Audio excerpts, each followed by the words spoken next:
90 वर्षाचा वृद्ध पुन्हा तरुण झाला आणि त्याने लग्नही केलं. नाही, हा चमत्कार नसून आयुर्वेदाचं अद्भुत ज्ञान आहे आणि हे ज्ञान आपल्याला अगस्त्य ऋषींकडून मिळालं. नमस्कार मित्रांनो, मी अनिकेत. स्वागत आहे तुमचं कादंबरी कट्ट्यावर. आज आपण एका अशा पुस्तकावर चर्चा करणार आहोत. त्या पुस्तकात सप्तर्षींमधून एक मानले जाणारे अगस्त्य ऋषींचा जीवन प्रवास दाखवला आहे.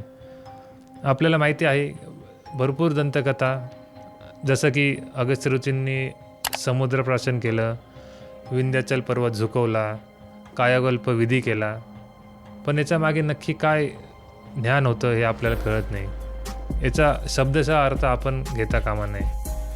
त्यांनी विंध्याचल पर्वत झुकवला याचा अर्थ विंध्याचलमध्ये त्या काळी राहणारे आदिवासी वनवासी समाज, त्यांना त्यांनी योग्य शिक्षण देऊन मुख्य प्रवाहात आणलं, त्यांना सभ्यता शिकवली. तसंच वयाच्या 90व्या वर्षी त्यांनी कायाकल्प विधी केला, त्यामध्ये आयुर्वेदाचा आणि योगाचा उपयोग करून त्यांनी चिरतारुण्य प्राप्त केलं. तर अशा रंजक आणि अद्भुत कथा आपल्याला या पुस्तकात वाचायला मिळतात. पुस्तकाचं नाव आहे मांदार्य. लेखक राजेंद्र खरे आणि मंजुल पब्लिकेशनने हे प्रकाशित केलं आहे.